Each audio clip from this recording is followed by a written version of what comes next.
И сега, когато правим различни празници, когато виждам хората как вече не само в подобрените сгради, а като се събират на различни мероприятия, предизвикваме различни...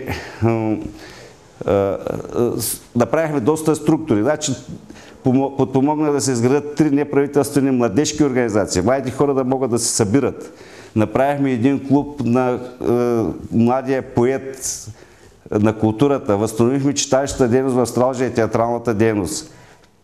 Разширихме и възстановихме работа на ансамбъл Въжички, по-скоро не само на деца и ученици да участват в този ансамбъл. Възстановихме мъжката и женската част. До сега има хора, които вече сцената не може да ги побира и дори има един вид конкурс, кой да остане на сцената.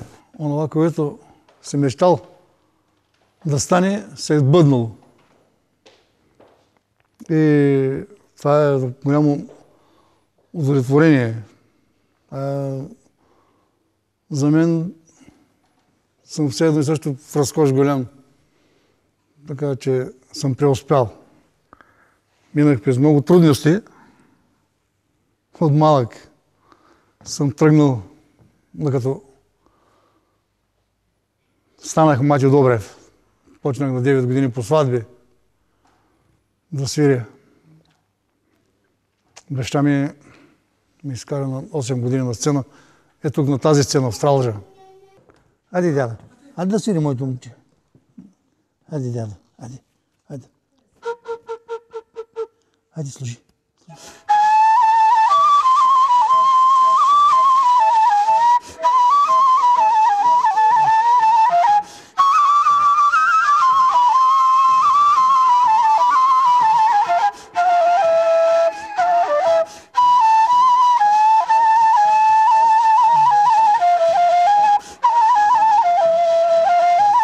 Добре Милев е баща му, да.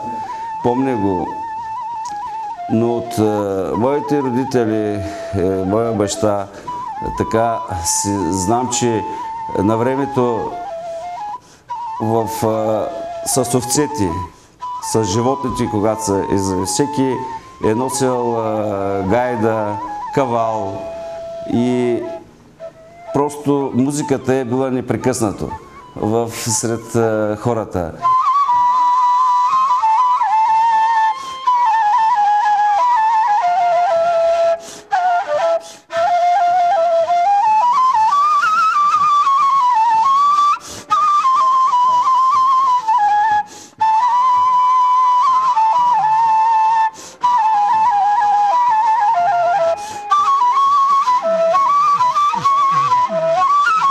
Може би магията е в природата.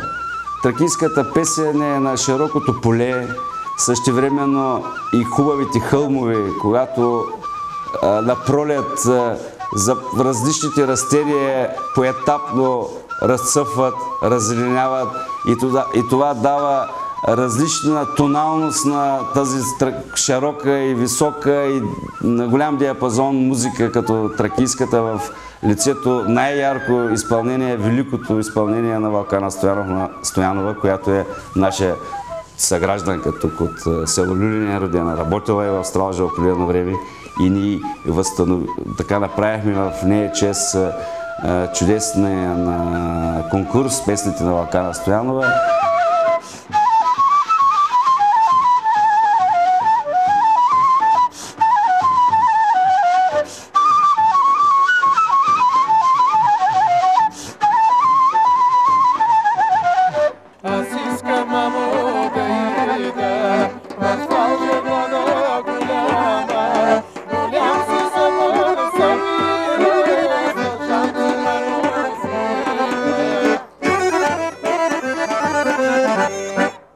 Тръгнах по сватби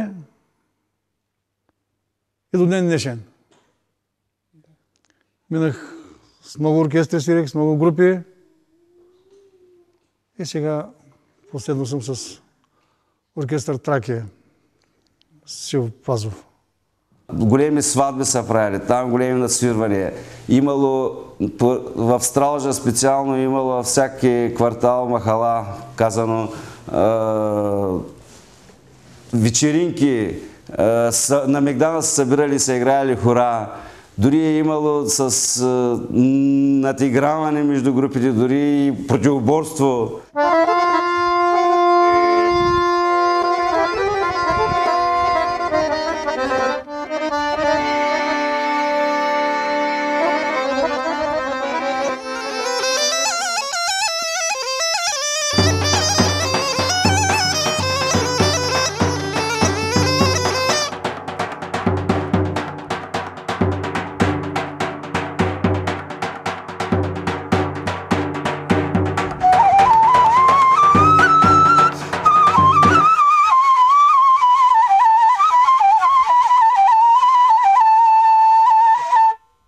Дарбата не е казано само, примерно както и така се говори, приказки казват, бе, музикантите стават циганите. Не е вярно. Значи, дарбата, там където дядо Господ е сложил, значи там е дарбата. Няма италианец, няма българин, няма там, където дядо Господ е дал, това е положението. Няма българин, турчен, циганин, дарбата си е дарба.